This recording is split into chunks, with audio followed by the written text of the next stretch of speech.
It starts with being seen. Like if someone says they feel a pain and how many people have gone and been dismissed, instead of giving that one-on-one, hands-on care, there's a lot of systemic issues, but when you just keep that patient forward, you can give them the care they need.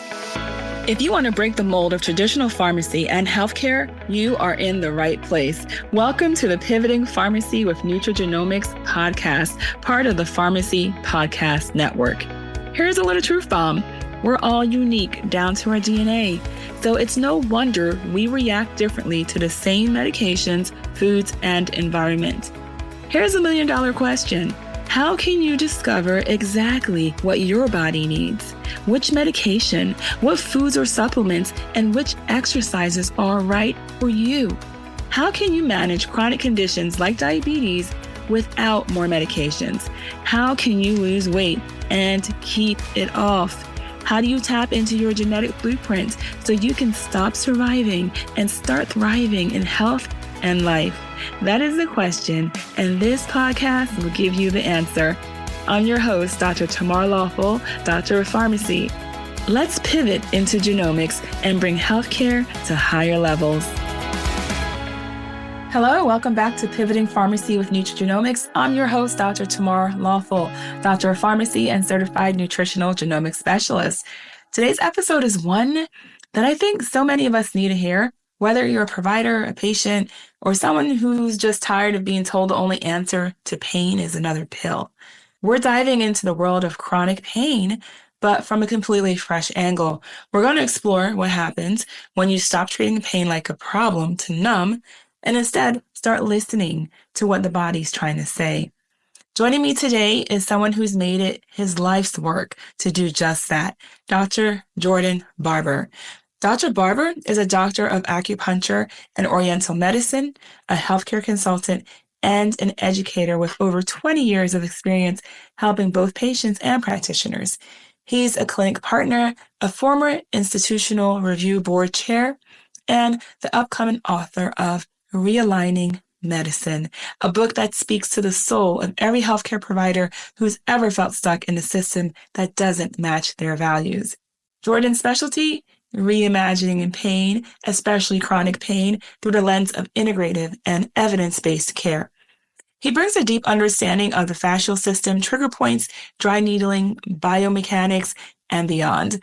But what makes him truly unique is his heart for helping others, both the people in pain and the clinicians treating them.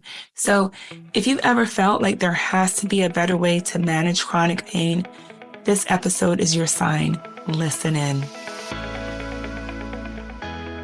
Well, I would like to welcome Dr. Jordan Barber to the show. Thank you so much for joining us on Pivoting Pharmacy with Nutrigenomics today. I'm super excited to speak with you. Likewise. Now, Jordan, chronic pain, I want to talk about that. It carries so much weight for so many people. But before we dive into your reimagined approach to pain management, can you take us back to where it all started for you? Was there a specific patient, a moment, or even a personal experience that made you realize that the current system needed a shakeup? There's multiple points. How far do you want to go back? Because I started in IT and went through 9/11 and had a complete change. And I think that would be my first point of realizing just what psychological pain can do to a person. I was too young, I think, at that point to understand it because I had no clinical experience. I was a systems engineer in IT, so it didn't really play out. But as I started seeing patients over time, I started seeing the weight of chronic pain. So it's not necessarily that one patient, although I can speak of a few, but it's the weight of chronic pain, not just on the patient, but on family dynamics and social dynamics. Because when a person's under pain, and pain comes in many different flavors, right? There's the actual perceived pain, but there could be emotional pain. There could be many other types of pain. But a person's not operating at their best. They may not be able to give the affection they need to their kids. They may not be able to be the best father or best mother. They may not perform well at work, which leads to all these other issues. Or worse, they, wind up into substance abuse or other things like that. So when we can't address chronic pain in its largest definition, it becomes a major issue. So it became something I'm very interested in. And then secondarily, I've always been a very hands-on person. And pain is something very palpable that you could see change almost immediately, especially if someone comes in and their shoulder doesn't work or they can't lift their shoulder, and next thing you know, they can. Well, Mhm. that's an immediate gratification. So for me, that's like a dopaminergic win. So I get like really excited just from those things. So it's kind of a two-phase thing, whereas long chronic care, sometimes it takes a long time to see a person progress, Yeah, but pain is very tangible. it is. It's very tangible. Now, when it comes to chronic pain, traditional medicine defaults to what pill should be given or what pill can I take. Now, your approach, it goes way outside the box. Can you walk us through what it means to treat pain without relying on medication? Yeah, and first I tend to be maybe a little different than people of my background where I'm not anti-standard care. There's a time and place for everything. So the definition first is like if you're in acute pain, I think pharmacological approaches is the number one approach, Agreed. right? Get you out of pain immediately, interrupt the inflammatory cycle. But what is that long term? Eventually, you go to subacute and you wind up into chronic pain. So that's where I feel integrative modalities shine. Being, as a background in Chinese medicine, my biases tend towards, well, acupuncture is very good, which acupuncture is phenomenal. And the subset of it called dry needling, which is the treatment of trigger points using acupuncture needles to release them and change their effect on the system. But even larger, the therapeutic touch, manual therapies, cranial sacral therapy, massage therapy, and that even falls into physical therapy, which is the standard of care. Using all those to reduce and titrate down pharmacological approaches for the benefit of the patient and the benefit of society. That's kind of my overarching approach. And I feel that working in care teams and collaboratively is the best way for patients. And that's kind of part of my message is to get integrative approaches that work to be crossing the aisle, so to speak, with other practitioners, medical doctors, et cetera, to raise awareness that there are alternatives for people to titrate them down and to get them back to whatever normal life is. I don't like the word normal these days, but whatever's normal to them. Yeah. Exactly. Perception of normal. Now, I like that you said really working together with the team, because it takes, that phrase, it takes a village to raise a child. But it's the same thing in healthcare. It's not just one specialty, it's multiple for certain patients. And if they can all work together, communicate together, so we can actually take care of that patient as a unit, that is in the best welfare for the patient in general, that we can all work together. And I mean, that's actually been the AMA's position. They put out that paper for systems-based medicine. Mhm. Maybe it's a decade now. I don't remember. Of course, it has the medical doctor at the pyramid and controls everything, which whatever. But the idea makes sense, right? That we should have all the experts, but the experts are talking to each other so that we can get an actual clinical outcome. But we know that very rare does the social worker get to talk to the neurologist. So there's really no communication between these Mhm. two things, right? And we can say that about everything, right? It's not working in application. And you see the NIH's direction and focus on whole person health, right? That being the new kind of view of what is health. It has to be, a systemic approach. But I think it's just new branding, looking at more integrative approaches of systems-based medicine. I just always I think at the academic level, we have great ideas, but in application and in hospital-based systems and everything else, it's very hard to change systems. And it's not that even people don't want to change it. It's just usually just behemoths, right? Be able to make change. Yeah, it is. On paper, it sounds great. It's a great plan, but the healthcare system is so complex. So to get everybody on board to really execute what the plan is can be a challenge indeed. And when we, along the lines of having that connection, not just among the practitioners, but for the patient to feel a connection to their doctor or the person that's taking care of them. I've heard you use the phrase redefining patient engagement. And, that feels so human and hopeful, but what does that actually look like in clinics? So this is something that we can have a thought of, have it on paper. We want to redefine patient engagement, but how do we actually execute that so that the patient can feel less like a case and more like a whole person in the pursuit of that healing process for them. So, I mean, I have complex answers for everything. I spend too much time thinking about these things because I think it's important. I have 4 integrative offices focused on pain, and then I have a boutique clinic in Brooklyn where I reside. So I see it play out in many different things, both my insurance-based clinics and my cash-based clinic. But I like to use the word patient journey, and I actually stole that the idea of journey from Apple when Steve Jobs was around. The idea that if you remember when Apple was kind of exciting and you would go in there and everything was always like you felt special. And when you got the new thing, it was exciting. And in some ways it still plays out, but not as much. So when we talk about a patient journey, from the moment they hear about you to the moment they're discharged is the journey. And that means that every encounter, everything they hear about you, right? Every time the front desk staff reaches out should always be congruent with that message that you're planning on giving to that patient. If your message is positive and attentive, everything should be positive and attentive, including your online branding, your online messaging, and everything else.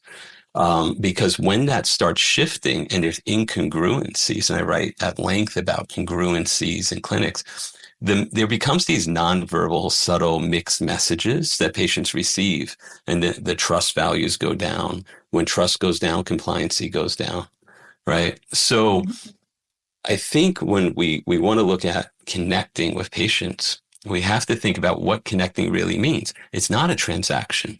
Medicine is very complex because it's not a standard. You go to the store and buy the widget, whatever that thing is, and then the transaction's done. You're affecting a person's life. And when you think of that transaction life cycle, if you want to stay in a business mindset, that transaction life cycle is very long, in which means that you have to keep that communication going, and it has to be on brand. But my position always is, if you come from a place of authenticity, you don't really have to worry about things being on brand because it's going to be on brand. And you can always apologize. Nothing ever goes right. I'm sure you know that, right? Someone's appointment goes off or something went wrong in the calendar or whatever. Nothing always goes right, but you're able to own up to it and it stays on brand, right? I think that message is missing. I used to teach practice management at the graduate level. It's missing in all schools and in all disciplines, because we're focused on jurisprudence and the basics that you get in practice management, how not to lose your license. But we don't actually think, how do we care for patients, which is the act of practicing. Yeah, it definitely is. You're on point with that. That patient journey, the authenticity that we as practitioners and healthcare providers need to have with our patients. That journey, that relationship that we're building with them is continuous. So we have to always lead with authenticity. And in doing that, I know that makes them feel like they're being heard, they're being seen, and not just another name on a paper or a number to be seen for 10, 15 minutes that day. So that makes a huge difference. Being heard and seen is like the number one thing for patients. And I mean, when we're talking about chronic pain, especially, it starts with being seen. Like if someone says they feel a pain, and how many people have gone to a doctor of any discipline, integrative or otherwise, and been dismissed or got just average care, or the insurance model in PT doesn't really allow PTs to flourish anymore because they're well trained, but they're stuck seeing, 6 people an hour and having assistants and aides do most of the work instead of giving that one-on-one hands-on care to be able to truly do a differential diagnosis and assessment and treatment, because, they're getting paid $20 a visit.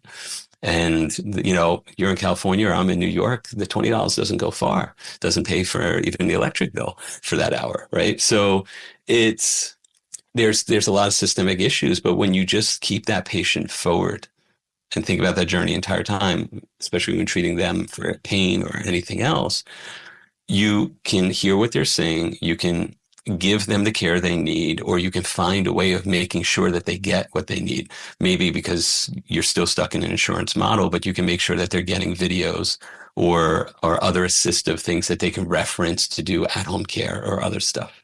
We can still function in this model, but we have to think about the patient first. Not just, I got paid for the 15-minute modality, whatever that procedural code was. and that's it. Because that's why people don't get better. We don't pay attention to them. And it's part because the system forces us to think that way. Stay with us. We'll be right back. Are you ready to dominate your weight loss journey and lead a healthier life? Hi, this is Dr. Tamar Lawful, Doctor of Pharmacy, and I'm here to empower you with an exclusive first-class event. Join me for an empowerment hour that elevates your approach to shedding pounds sustainably. Learn the powerful truths behind weight loss medications and master strategies for lasting success that go beyond the pills. Ready to elevate your well-being and confidently ace those results? Grab your spot now and bring a friend. It's your first move to better health, not just weight loss, but a life of balance and thriving. Go to the link in our show notes to join, or just visit us at www.thelifebalance.com. That's www.thelifebalance.com. See you there.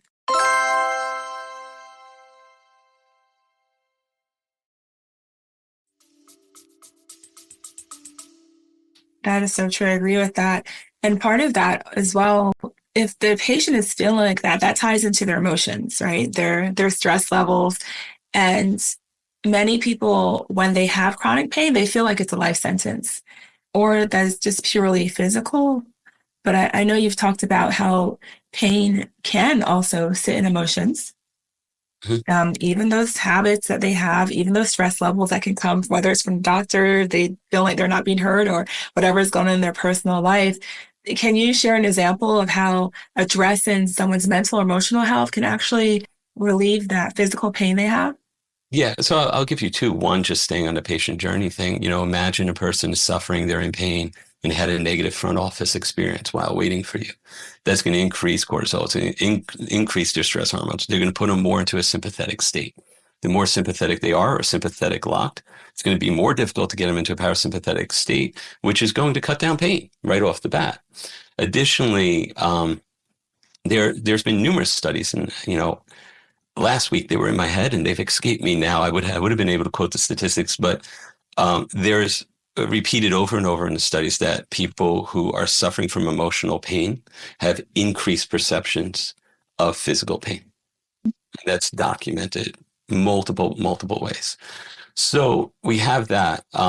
When we can reduce a person's mental and emotional pain, we then can get them closer to a parasympathetic state, and we can begin to get them to begin to heal.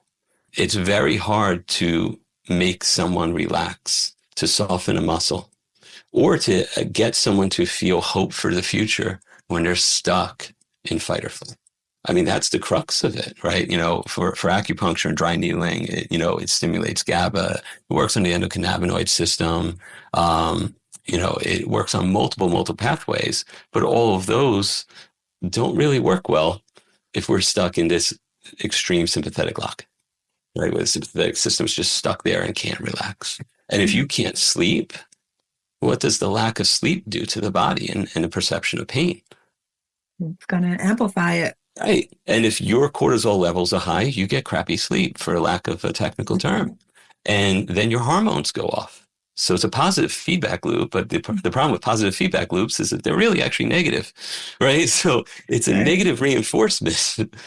That is I think the crux of emotions and pain right there. Because if your hormones are off, well, then it's all over, right? Yeah, that is so true. I agree with that. That's a good analogy or point to highlight with that positive feedback loop, which is actually a negative feedback loop, because the things that are happening are having your body produce things, release those hormones and enhance that perception of pain for that patient as well. So they're not getting better.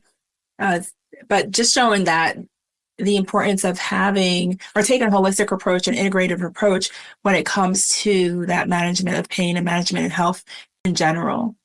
Well, think about this. Difference. In an integrative approach, right, anything you can do to interrupt that cycle puts them in the pathway or a new position to start healing. For example, as strange as it sounds, there's numerous studies that show morning sunlight resets the circadian clock and decreases pain. It decreases pain because it resets the circadian clock. It's not magic. That's free. But people who are in pain aren't out outside in the morning to get that morning sunlight, and they're not even told that that is something that can help them. There's so many other kind of just natural, simple hacks that have been around forever that can start interrupting it. You still need your pharmacological approaches. You still need your physicians and your allied professionals. But there's so many simple things that we can educate people on to break them out of these cycles and to take at least the emotional drag off and to start improving sleep and these other things that are affecting them depending on the individual that are just not in the awareness of the people treating them, but it's in the database, it's in PubMed. So, we know this and it's free and no one's going to die by accidentally trying to get the sunlight unless they live in Siberia because they'll freeze. Right. So there's no harm, right? So why not try it? Even if you look at grounding and earthing, as strange as it sounds, but there's tons of studies. There's I think 157 peer-reviewed studies that show that it decreases pain. I don't know, go put your feet on the earth. It's not going to kill you. Try it. See what happens, right? These are simple things, but if that can interrupt the autonomic nervous system and bring them closer to a parasympathetic state, it's huge. For even the Western practitioner that's using medications, they can start titrating them down. Or they can go on different medications that may be no longer opiates, maybe go on gabapentin or something else and start bringing them down. But we just, without having cross dialogue and raising awareness, we're stuck in the same thing. The stuff that we've been seeing, people getting caught addicted to opioids and everything else. Right. And I think it's a tragedy. Yeah, it is definitely a tragedy when we have something that's so simple and free that could help in that process, And I'm not saying the morning sunlight is the only thing is going to cure everything. Right. But I will say I get up and I go on my roof. I live in Brooklyn. We don't have grass. But I go on my roof and I watch the sunrise, for at least 10 minutes, usually 20, 30, and I do my meditative practice while doing that. But that's a me thing. But I actually see the value of it. I'm not up there in the winter because New York is brutal, but the moment spring is warm enough, I'm there because I feel the value. My day is better. My sleep gets better. So trying it, what do you got to lose? Why not?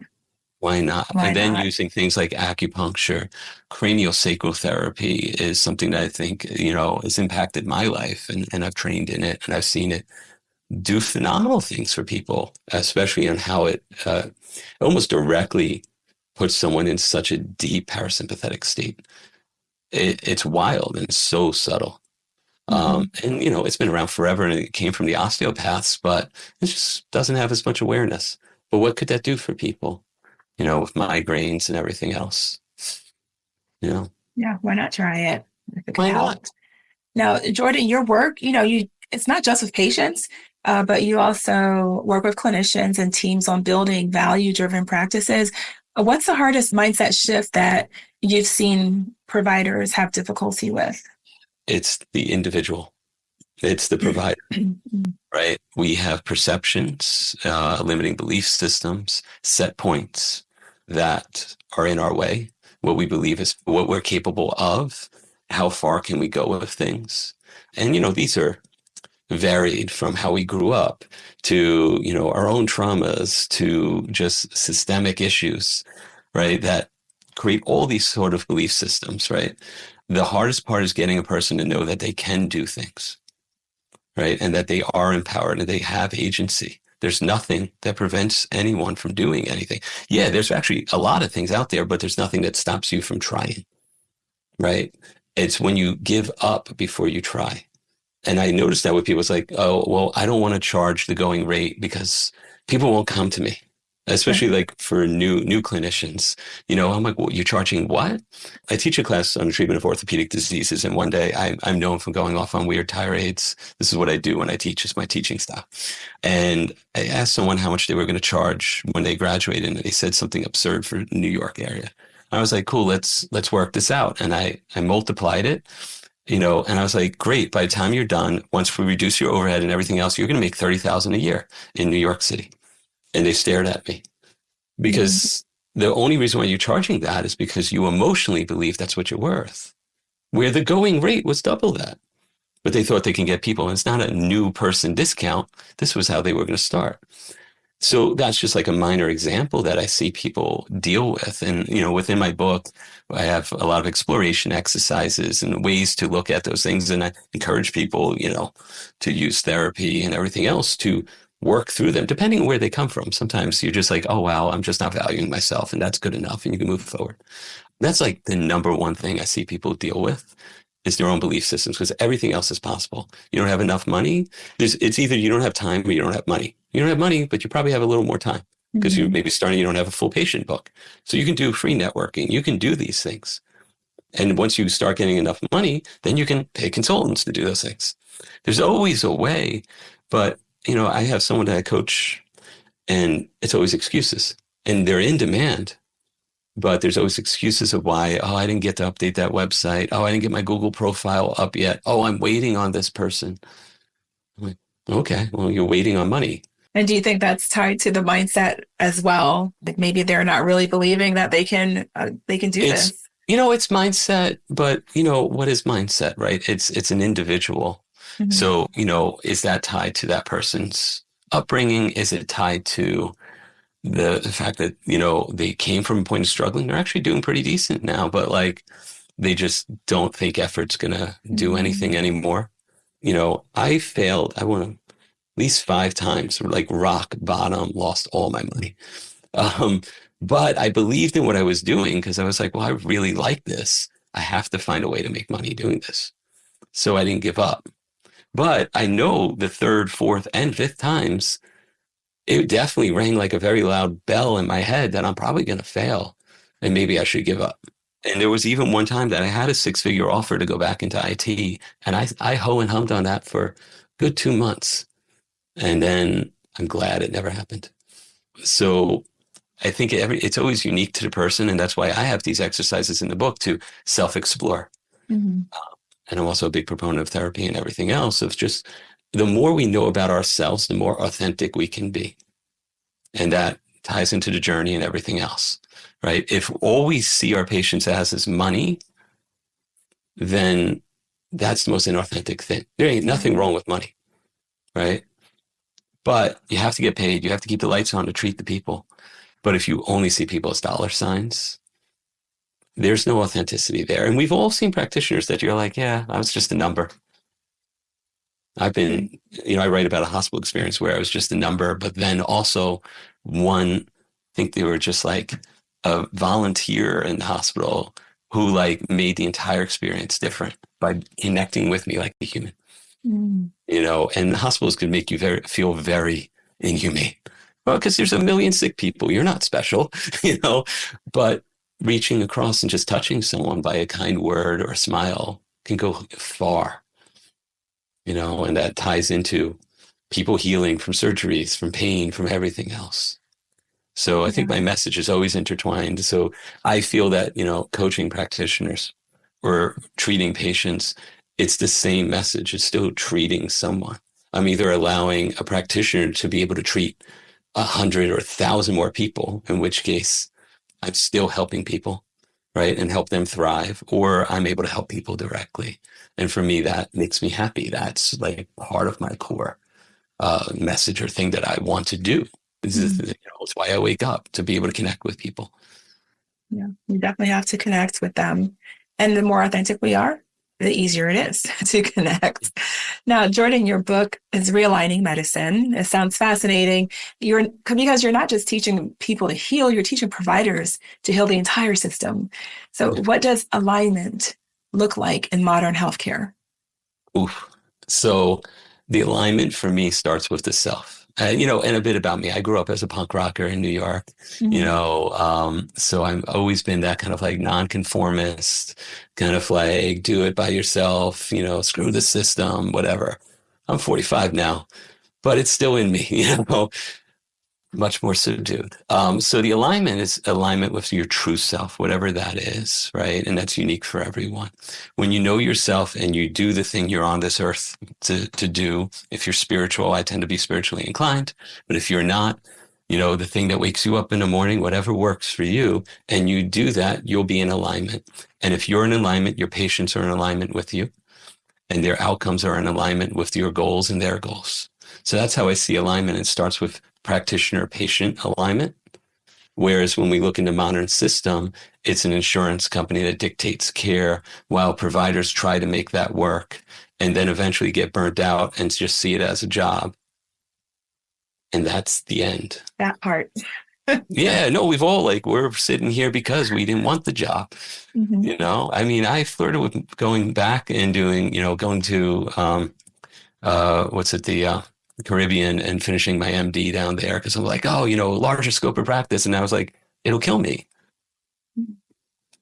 That's not who I am. I don't want to join the system. I just want to connect with people. I want to help them, but I don't want to be so far removed from the system that now you're the weirdo because you can't help people when you're too far out, right? You have to be able to connect. You have to make inroads to a system. If you want to make change, you still have to be there. It's like, I don't want to vote anymore, regardless of where you are. It's like, well, if you don't vote, nothing, now that not voting is also voting, right? So, Exactly. so now you're stuck with whatever else happens and you've got no say. I'm not like that. I'm voting in the medical system by connecting, reaching out, and making sure that I could just raise that awareness and make sure that patients get the care that they deserve. I believe patients should be informed. And in a way, it's, informing the consumer. And I hate to see patients as consumers, but they are consuming a product. Mm-hmm. And if they don't know that, they need to realize that because that's how healthcare functions. So become an informed consumer. Make sure you're buying high quality. Make sure you're getting the right care. You don't want to get an overcooked steak that's, was in the freezer served to you, right? That's disgusting. But you'll take that from the urgent care center. They're getting paid the same amount that the other person's going to give you for that fresh cut, dry aged steak or whatever, right? It's the same reimbursement rate. So when we start demanding care, providers and the lack of better term, crappier systems and the poor businesses that aren't really looking at patients for their outcomes will have to perform or they'll close because patients are like, this place is garbage. But people don't even know what is good because they're so used to be served slop. That's what they're used to. Yeah. And I mean, me too. Yeah. I get a cold and I'm like, oh, I'm going to go down the street. Luckily now down the street is great. But there's many times where I've lived places and I just go to the urgent care or whatever because I'm like, I just need, an antibiotic. And it's like the worst experience. I'd rather just be sick at home and fight it out, because you're dehumanized. You sit there like in pain for 45 minutes in a dirty waiting room. The MA comes in, doesn't make eye contact with you. It's a disaster. And then maybe you get a really great NP or a PA that comes in, or maybe not because you're the 100th person they saw today and they just don't care. Yeah, that's a good point. Yeah. We're able to do a lot more, be engaged a lot more with our patients outside of like the traditional air quote setting. It's definitely challenging and to step outside that box, but it's worth it because especially if you're following your passion and what you feel that you are here to do, it is 100% worth the challenges. It's worth it to be rewarded, and there is a role for integrative and allied practitioners. And I actually know a lot of PharmDs that have gotten into functional medicine, getting into herbology and stuff because they see that there's a wider scope of, helping patients, nutrition and everything else that's just not normally seen. Like, when do you go to your family med and they're just like, oh, well, let's change your diet. Let's look at this. Or, hey, using some berberine is actually going to be pretty useful before we put you on metformin. Even though they're similar, it's, it has a better safety profile and it's not going to deplete you in B12. Not that metformin's the worst thing in the world, but maybe we can, delay it or something like that. It's another approach. Yeah. And I think we can get there, slowly. Decades. Yeah. But acupuncturists are in hospitals now. They're in the VA centers. It's happening. So it's happening. Yeah. Yeah. Well, I have one final question for you, Jordan. I want you to dream big for a moment. If you could wave a magic wand and change how society approaches chronic pain overnight, Oof. what would that world look like?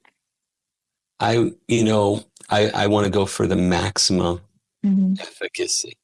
So it would look like to me that the media starts raising awareness because I think it's a trickle down. If people knew that they had choices, then they would ask for the choices, right? We have pharmaceutical ads, not to pick on the PharmD, right? But it's like, they go to doctor and I saw this thing that's really good that does this, and they pay no attention to the super fast stuff that says you're going to die at the end of it. And they're like, I want to try that medication. But we don't have that for alternative approaches, nutrition, functional medicine, lifestyle changes, sunlight. And if the media started putting that more forward and the news was highlighting this and showing people stories of change, then we would see a massive change overnight. And, I know there's movements behind it. You see it with the current administration, with attempts with the MAHA movements and stuff. But, that's from the government. And it's not going to do what it's supposed to do. We hope, for the best outcome with everything. Right. But we need it to get to the mass audience. That would be my magic wand, to just make everyone aware of choices. That would change a lot. I like that, and very strategic in how that would be rolled out. The media is a great way to do that. You're right. People, they see what they see on TV. I remember when I used to work in retail pharmacy, you would see when there's a new commercial out, all of a sudden prescriptions amp up. Exactly. We have more prescriptions for that medication that was on the commercial coming in to the pharmacy. So what is on TV, what's in the media has a huge impact and influence on consumer choices. So and what's wild about that is that's the new medication without even a 10-year look back. And people are like, I'll be the guinea pig. Let's do it. Good point. Right? Just because the media put it at focus. But what if we had these innocuous things or things that had a safer profile? Yeah. I love that. Well, Dr. Jordan Barber, it's been great having you on the podcast today. Thank you for joining us. That was a rich conversation, friend. If you've been feeling frustrated with the limitations of traditional pain care, or if you're a provider wondering how to care for patients and yourself without burning out, I hope today's episode gave you a new lens to look through. Dr. Barber reminded us that healing isn't just about protocols, it's about people, it's about connection, and it's about finding the courage to realign with what truly matters in both our personal and professional lives. If this episode sparked something in you, share it with a friend, a colleague, or even your own provider. The more we open up about this conversation about integrative care, the more we can shift what's possible for patients living with chronic pain. Coming up next week on the show, we're talking about the future of wellness and how healthcare providers can leverage cannabinoid therapy so you can support your patients with evidence-based alternatives without relying solely on conventional prescriptions. Talk to you next Friday. Until then, always remember to raise the script on health, because together we can bring healthcare to higher levels.